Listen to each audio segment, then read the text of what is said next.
Dober večer, gledate rubriko Črna kronika. Z vami sem Ana Gajič. Vožnja pod vplivom alkohola je še vedno eden izmed glavnih dejavnikov tveganja za nastanek prometne nesreče. Vsaka 10. nesreča je posledica alkoholiziranosti povzročitelja.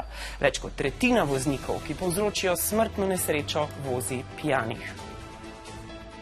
Sem mnenja, da v Sloveniji smo že tako visoko nekim osveščanjem, da ne toleriramo pijancev, ki pobijajo. Sigurno.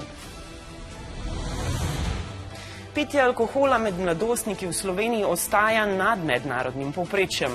Zadnje raziskave kažejo, da je več kot 70% slovenskih 15-letnikov in slabih 90% 17-letnikov že pilo alkoholne pijače. To je slovenska folklora. Brez alkohola za Slovenca več ni zabave. In to je pa žalostno.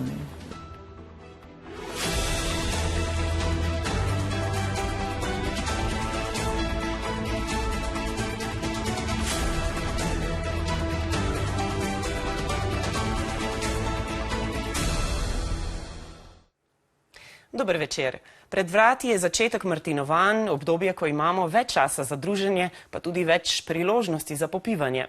Po podatkih Svetovne zdravstvene organizacije največ alkohola na svetu zaužijejo Latvijci. Posameznik na leto spije dobrih 13 litrov čistega alkohola.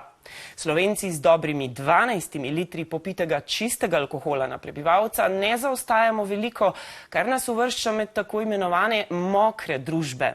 No, lani je vsaj enkrat pilo skoraj 80% odraslih prebivalcev Slovenije.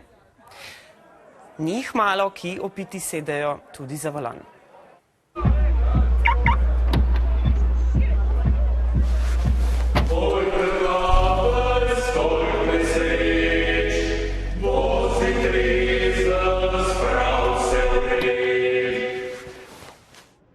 Vožnja pod vplivom alkohola pomeni ogrožanje udeležencev cestnega prometa. Bodi odgovoren, vozi trezen.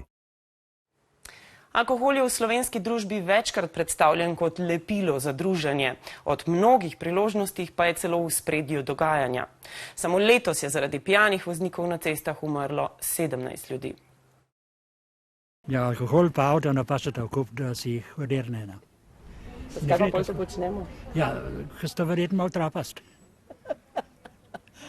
Kjer pije pa avtovoz, ni normalen za mene.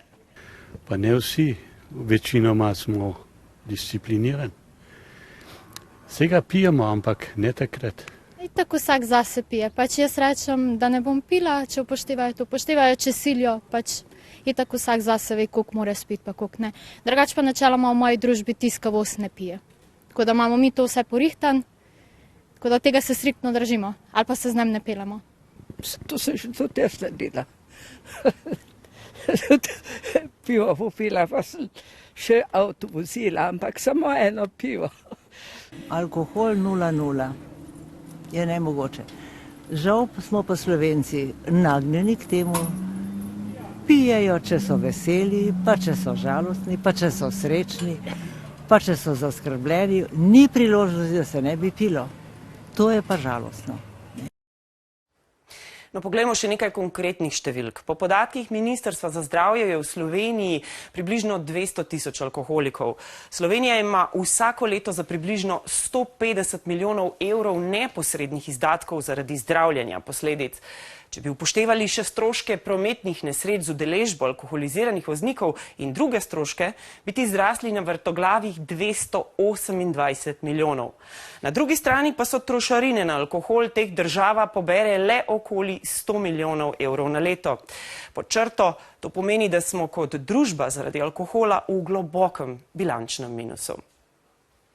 No, alkohol in vožnja pod vplivom alkohola sta še vedno dva izmed glavnih dejavnikov za tveganje nastanka prometne nesreče. Samo letos je na naših cestah umrlo 82 ljudi, tretjina zaradi pijanih voznikov.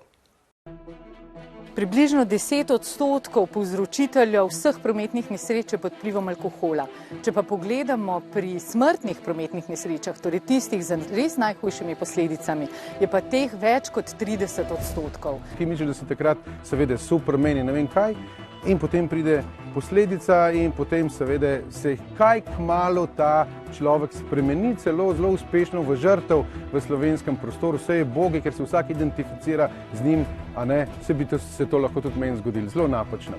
A few years ago, actually, it was a fully loaded jumbo jet of people who lost every day their lives on European roads.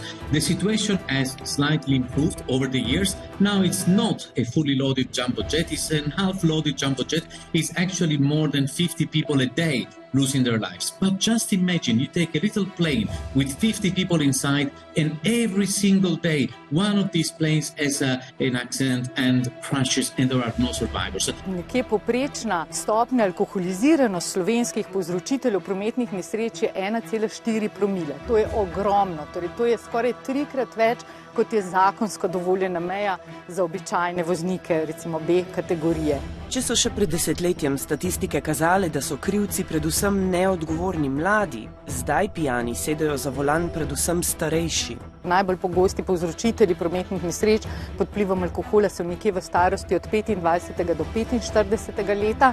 Pri nas starejših pa teh navad ni in nekako se ne znajdemo, kje je tista meja, da je do 0,5 ali nad 0,5, a ne? In potem seveda se zgodi, da smo preveč spili, povzročimo prometno nesrečo in posledice so pa vedno brutalne.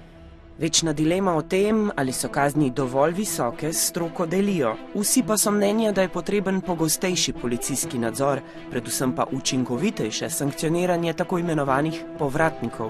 Sleherni izmed nas lahko naredi napako, vendar pa pri daru, kot je pogojno, more človek razumeti, da je to darilo države, da mu da še en popravni izpit. V naši družbi se pa dogaja, da dobijo povratniki pogojno na pogojno, kar pa več ni darilo. To je pa potem že ujčkanje in to ujčkanje povzroči potem tragične posledice. For those who cannot really separate drinking from driving, it is important to have alcohol interlocks. Why other countries can have alcohol interlocks and not Slovenia? What is different about Slovenia? You should also have them. You should implement alcohol interlocks. We heard about this measure in the past, but no progress has been made. Pri nam pa, če greste danes na splet, boste najdeli 1001 način, kako luknjasto zakonodajo zaobideti in ne bo šel vozniško dovoljenje. Poti je veliko, življenje pa eno samo. Ne pozabimo na to, ko sedemo za volan. No in kakšna je dovoljena meja alkohola v prometu? Večina evropskih držav ima omejitev vožnje pod vplivom alkohola 0,5 promila. To je enako približno enemu pivu ali enemu majhnemu kozarcu vina. No, če smo Slovenci, tako kot Francozi, Španci, Nemci in Italijani med bolj liberalnimi državami, pa je zanimivo, da imajo številne države v vzhodnji Evropi veliko strožje omejitve, saj uživanje alkohola v prometu sploh ni dovoljeno. Take države so poleg naše sosede Madžarske tudi Slovaška, Češka in Romunija. No, na drugi strani izstopa Velika Britanija, ki ima za najvišjo mejo za pijanost kar 0,8 promila, a hkrati že več kot 50 let zelo aktivno vodi strogo politiko, ki vključuje kriminalizacijo vožnje pod vplivom alkohola in zelo hude posledice za pijane voznike. A pozor, čeprav je Anglija država z najvišjo toleranco do alkohola v prometu, pa je Anglija s 25 mrtvimi na milijon prebivalcev prometno najvarnejša država na svetu. Za primerjavo, Angleži imajo pol manj žrtev na milijon prebivalcev kot Slovenci. Angleži so jo super naredili, oni imajo do 0,8, vendar, če pa povzročite prometno nesrečo nad 0,8, si pa zelo odgovoren in dejansko potem moraš poravnati vse stroške, ki nastajajo v bolnicah, rehabilitaciji in tako naprej. In to je tisti, bom rekel, manever, kjer pa ljudje pa predvsej pijejo v Angliji, a ne, zelo pomislijo, ali grejo za volan in potem uporabljajo, ne vem, javne prevoze, taksije, prijatelje, kakorkoli, zato ker te prijatelji vejo, da bo njihov prijatelj jutri uničen finančno, če bo sedel za volan. Tim Zidar je preveril, kakšne so kazni za vožnjo pod vplivom alkohola. Tim? Ja, Ana, najvišja dovoljena vsebnost alkohola v Sloveniji je 0,24 mg na liter oziroma 0,5 promila alkohola. Za voznike začetnike, poklicne voznike in pa učitelje vožnje pa velja popolna treznost.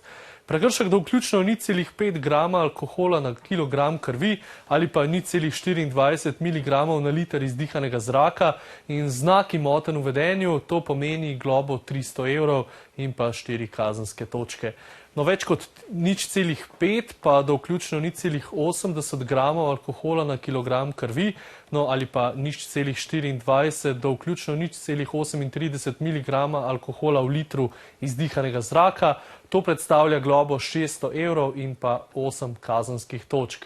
Več kot 0,8 pa do vključno 1,1 grama alkohola na kilogram krvi ali pa na drugi strani 0,38 pa do vključno 0,52 mg na liter izdihanega zraka, to pomeni globo 900 evrov in pa 16 kazenskih točk. Če pa to stopnjo prekoračimo, torej če imamo več kot 1,1 grama alkohola na kilogram krvi ali pa več kot 0,52 mg na liter izdihanega zraka, to predstavlja globo 1200 evrov in pa 18 kazenskih točk. Pa bi strožje kazni učinkovale? Absolutno višje kazni v sferi preventive, izobraževanja in tudi pogojnih kazni za tiste, ki štrlijo nekako ven in so povratniki in nas ogrožajo. Če daš višji kazni, verjetno ni rešitev. Jaz bi mu do življenja vzel izpit in gotovo. Veste, kaj miškem večja kontrola moga biti. Če bi enkrat jih dobila, da so pjani pa vozijo, bi mu vzela vozniško. Če se gre za finance, to ne pomaga nič.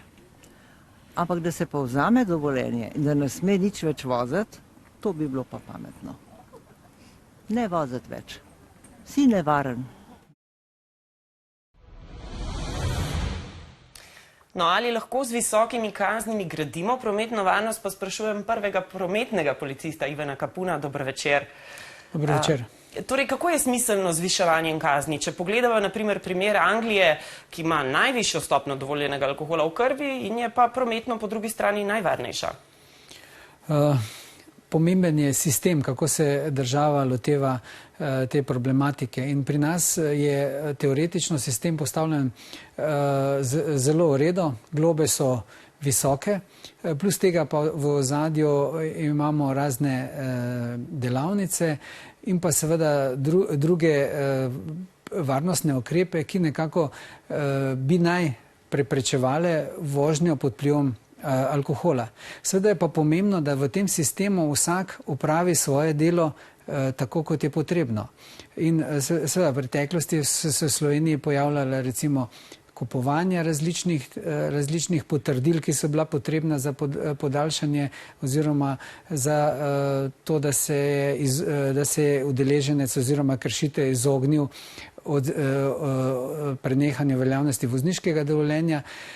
Pomemben je sistem sodstva, pomemben je zdravstvena služba, ki prepoznava bolezenske znake kroničnega alkoholizma pri posamezniku in seveda vsi ostali. Seveda ta prva v tej verigi smo policisti, ki moramo take udeležence izločiti iz prometa. Pa še eno stvar bi zelo poudaril, ki je verjetno v Angliji dlje časa že trajajoča, to je seveda preventiva, osveščanje o tem, da je pitje alkohola oziroma vožnja pod vplivom alkohola nesprejemljiva, popolnoma. No, policisti pa opažate tudi čedalje več pijanih kolesarjev in celo pešcev, drži? Ja, predvsem so problematični kolesarji, ker seveda kolesar je še bolj nestabilen z svojima dvema kolesoma. Poleg tega je mogoče neko prepričanje, da pa če se s kolesom pelješ pod vplivom alkohola, da pa to ni nič narobe. Seveda je to zelo narobe, ker se enako udeležen v cestnem prometu in, kot sem rekel, še bistveno bolj izpostavljen kot voznik osebnega avtomobila. No, še to za konec. Evropa nas opozarja, da je ostrejši nadzor policije zelo pomemben za zmanjševanje najhujših prometnih nesreč. Torej, kakšen nadzor lahko pričakujemo v času martinovanja in seveda pred vrati je veseli december? Bo na cestah več policistov kot običajno? V vsakem primeru bodo policisti v tem obdobju, ne samo teh prvi teden, ko bo potekala ta akcija, izvajali vsakodnevno nadzore nad psihofizičnim stanjem voznikov. To bojo kratki poostreni nadzori ali pa tudi te malo bolj okrepljeni nadzori po raznih metodologijah, kjer bo pač na določenem mestu skoncentriranih več policijskih patrulj. Sveda je pa zelo pomembno, da smo kot ljudje pozorni na ljudi, ki pijejo in nameravajo sesti v vozilo, predvsem da probamo preprečiti svojim prijateljem, da ne sedejo za volan in seveda tudi pri tem poziv vsem, ki organizirajo razne prireditve, da so pozorni na take ljudi, ki so opiti, da jim ne točijo alkoholnih pijač in pa seveda, da po potrebi poskrbijo tudi za prevoz domov. Gospod Kapun, najbolj čim bolj varno in mirno. Srečno. Hvala. Za konec pa še zelo osebna izpoved. Andrej je bil v mladosti žrtev hude prometne nesreče, ki je bila posledica popivanja. V nesreči se je tudi sam močno poškodoval in izgubil prijatelja. Še danes se spopada z izgubo. Andrej s svojo zgodbo pomaga drugim in tako rešuje življenja.